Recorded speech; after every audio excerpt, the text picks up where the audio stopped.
अब बंगाल की बात करते हैं। तृणमूल कांग्रेस में बगावत के बाद आज पहली बार ममता बनर्जी एक्टिव नजर आई। ममता ने पार्टी के विधायकों और सांसदों की मीटिंग बुलाई, लेकिन तृणमूल कांग्रेस के 78 में से सिर्फ 8 विधायक और 42 सांसदों में से सिर्फ 6 सांसद ही मीटिंग में पहुंचे।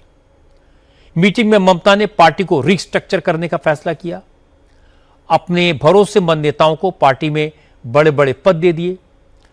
अभिषेक बैनर्जी तृणमूल कांग्रेस के महासचिव बने रहेंगे, लेकिन उनके साथ डेरेक ओब्रायन और डोला सेन को ज्वाइंट सेक्रेटरी की जिम्मेदारी दी गई है।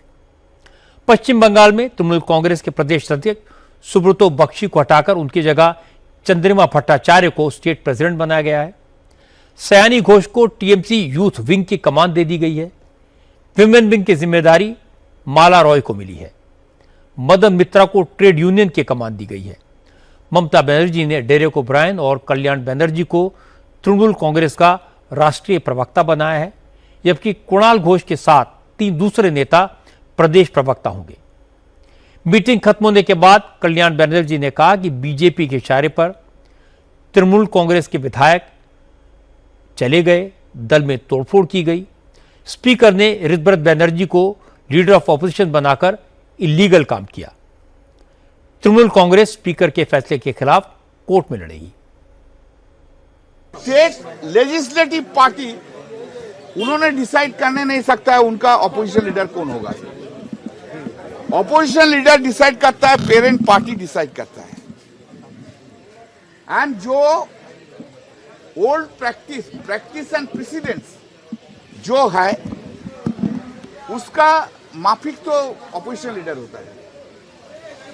विधानसभा का परंपरा है, पार्लियामेंट का परंपरा है, पेरेंट पार्टी जिसको नाम देंगे उसको ऑपोजिशन लीडर बनाएंगे। वो वोट का किसी जरूरत ही नहीं है, कुछ जरूरत नहीं है, समझा, कुछ जरूरत नहीं है। 2 नंबर, जो पार्टी से एक्सपेल होगा वो कैसे पार्टी का लीडर होगा? अरे कल्याण बनर्जी को जवाब देने के लिए ऋतव्रत गुट के विधायक प्रसून बनर्जी सामने आए। उन्होंने कहा कि अभिषेक बनर्जी ने विधायकों के जाली सिग्नेचर के जरिए लीडर ऑफ ऑपोजिशन का प्रोसेस ही फंसा दिया था।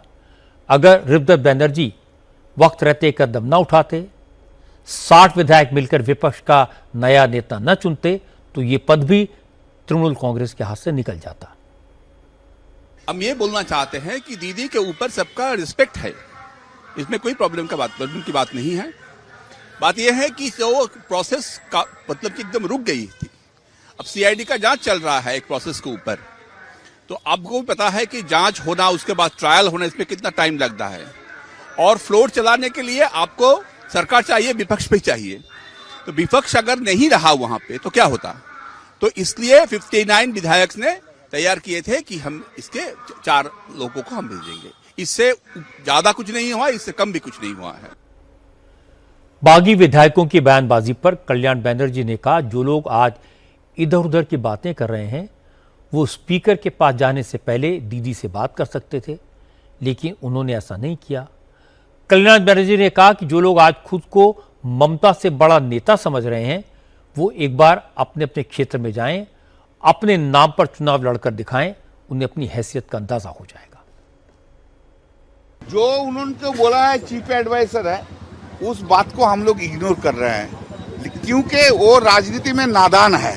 तृणमूल का राजनीति में पहले सीपीएम था, उसका बाद इधर आया, राज्यसभा में था, अभी 1 महीना तो एमएलए हुआ है। पीपल्स ने वोट दिया, वो पब्लिक भी नहीं देखा, वो पॉलिटिक्स में नादान है। और उन्होंने जिसका नाम लिया वो शुभेंदु अधिकारी का टाउट है।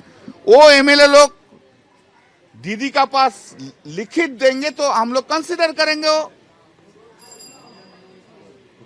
लिखित देना होगा, कंप्लेन करना होगा उसका बारे में, तब ना हम लोग सोचेंगे क्या करना है क्या नहीं करना है। आप लोग के 59 एमएलए जाके आपको कॉन्स्टिट्यूएंसी के पार्टी वर्कर का सामने खड़ा होके मीटिंग करके पहले उन लोग का पास रिकॉग्नाइजेशन लीजिए। आप लोग एमएलए वो उस कॉन्स्टिट्यूएंसी का है कि नहीं है, ममता बनर्जी का बहुत छोड़ के। तृणमूल कांग्रेस जो है वो ममता बनर्जी है और वर्कर्स है, मिडिल में जो एमपी एमएलए है उसका कोई दाम नहीं है, कोई वैल्यू नहीं है। वैसे तो पता ये भी लगा है कि आज ममता बनर्जी ने कुछ बागी विधायकों से संपर्क किया था, उन्हें मनाने की कोशिश की थी, लेकिन बात नहीं बनी।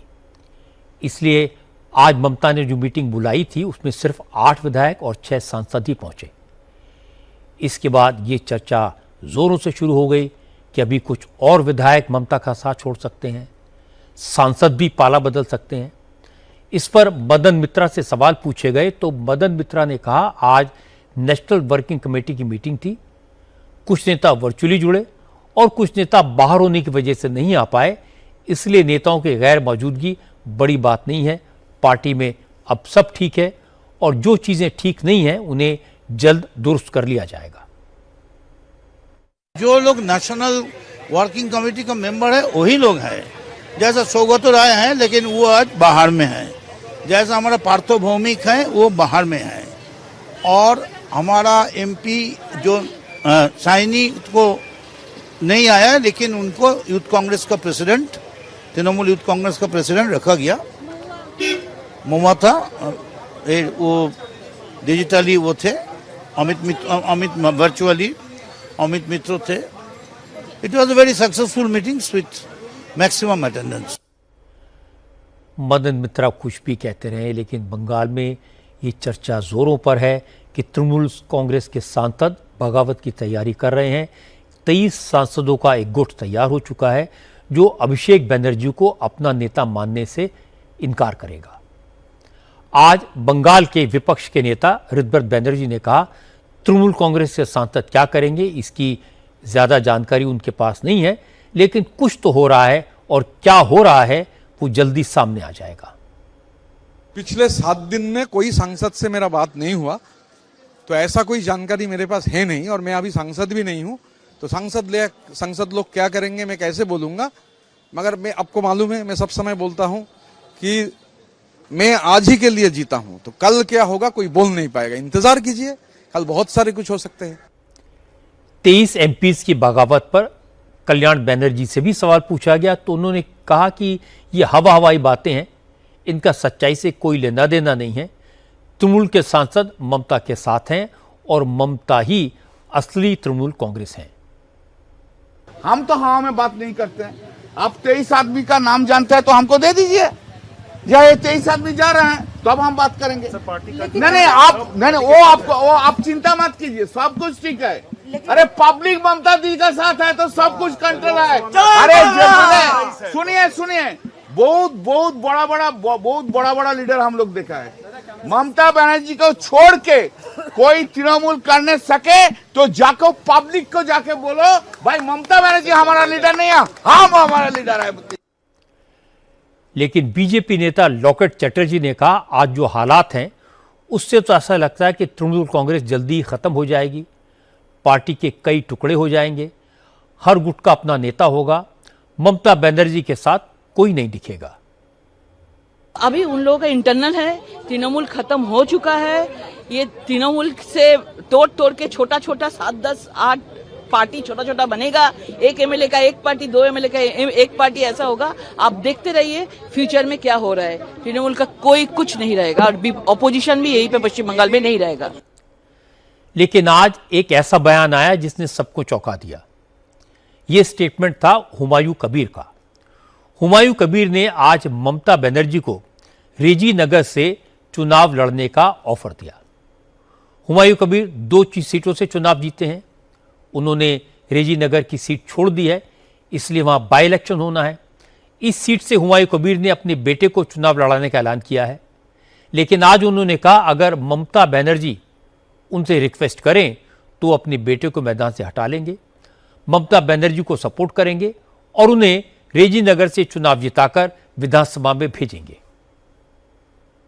रेजी नगर सीट में अगले दिन जो मैं दोनों सीट जीत हासिल करके मैं 749 रखा, 70 रेजी नगर छोड़ा, तो उस सीट में मेरा बेटा को उम्मीदवार डिक्लेयर कर दिया। ममता बनर्जी मुझे खुद बोलेगी तो मैं ही एक्सेप्ट कर लूँगी। ममता बनर्जी के लिए मेरा जो पार्टी आम जनता उन्नयन पार्टी का उम्मीदवार खुद ममता बनर्जी के लिए मैं उम्मीदवार नहीं दूंगी। मेरी रेजीनगर को जो आम आदमी है उनको मैं समझाएगी, मैं रिक्वेस्ट करेगी, तो मेरा बात सुन के वो ममता बनर्जी को चुनाव में जिताएगी। ममता बनर्जी को ये बात कितनी चुभती होगी कि जिस हुमायूं कबीर को उन्होंने पार्टी से निकाला वो आज अपनी सीट ममता को ऑफर कर रहे हैं। दीदी को एहसास है कि तृणमूल कांग्रेस बिखरने लगी है, उनके हाथ से फिसलने लगी है। जब मीटिंग बुलाती हैं तो ना एमएलए आते हैं ना एमपीज। पहले किसी की हिम्मत नहीं थी कि दीदी का हुक्म ना माने। ममता ने संगठन में बदलाव किए हैं ताकि पार्टी पर कंट्रोल बना रहे, क्योंकि जगह जगह कार्यकर्ता जनता के गुस्से से घबराकर तृणमूल कांग्रेस छोड़कर भाग रहे हैं। अगर लोकसभा के एमपीज भी साथ छोड़ गए तो ममता के लिए बहुत बड़ा एम्बैरेसमेंट होगा।